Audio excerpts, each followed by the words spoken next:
reacting to a video. I'll show you in a bit. So we're going to be reacting to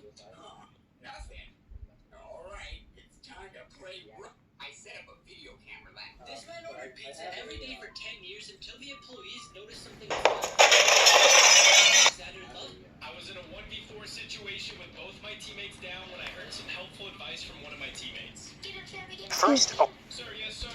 I missed my snipe and hit the digital dash when I hear that? ad. Sugardale Bacon's been making Saturday morning sizzle. Guys. First, a word from our sponsor, Raid Shadow Legends. Clicking the link down below is one of the best ways. And my man Jaden was loving it. Now I see one of their teammates is directly above The armchair historians. Go to the video description move on his part. Drop on me, please.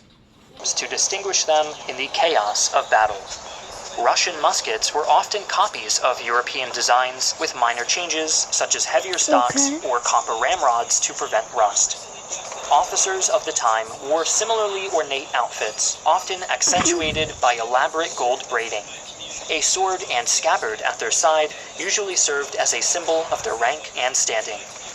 By the time of the Napoleonic Wars, the military had been influenced by the style of uniforms worn by the French and Prussians. Designs remained gaudy, but standards were relaxed during the reign of Tsar Alexander, who once stated, "A soldier has no time for smartness in a campaign." Regardless of the Tsar's opinions, officers still liked to stand out in a crowd. Thus, their uniforms stayed ostentatious, as did their shakos. Army musicians were similarly well adorned, sometimes being even more decorated than the officers. This did serve a function, however, as part of their job was to keep morale and spirits high on the field. By the Crimean War, the Russian military had begun using percussion-capped muskets, and some units even wore a spiked helmet. In fact, there is evidence that the iconic Pickelhaube was originally designed by Nicholas I, with the prototype being copied by the Prussians before the original made it into production. During the brief Russo-Japanese War, the Russian soldiers were among the very first in the world to have bolt-action rifles as the standard-issue infantry firearm. As warfare began to modernize, however, so too did the equipment and appearance of the basic infantryman. 1914. Decorations became a liability, and It's uniform World War colors I. shifted to a drab mixture of earth tones. Of course, the officer corps were determined to hold on to their symbols of rank for as long as possible, usually until an enemy sniper reminded them it was no longer the 1800s. The Russian Revolution created an immediate need for new decorations, as soldiers from the 1919. white and red armies naturally Lenin's wore back. identical uniforms. White World army War I soldiers just usually ended wore a year distinctive ago sleeve on this. insignias in the colors of the former empire. Meanwhile, soldiers from the Red Army displayed their affiliation with a prominent Soviet star. During border conflicts with the Japanese in the 1930s, Nkvd Guards were easily identifiable by their bright collar tabs and belt buckles. By the start of the Second World War, further steps towards military modernization had taken place, with a new steel helmet and an upgraded Mosin-Nagant being issued to the infantry. Officers were similarly equipped to their Great War counterparts and used the same revolver, but all other influences from the previous government had been removed. Officers now wore the M36 visor caps, which was emblazoned with the Soviet star. While the Red Army performed poorly in the field until late 1942, they were much better equipped to deal with the cold than their German counterparts.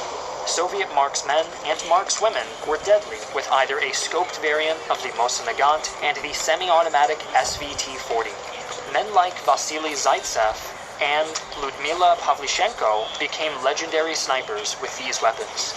While infantrymen made the bulk, for Soviet ground forces, specialized assault sappers or engineer brigades were created, spearheading assaults with submachine guns, destroying fortifications or building bridges to advance a Soviet victory.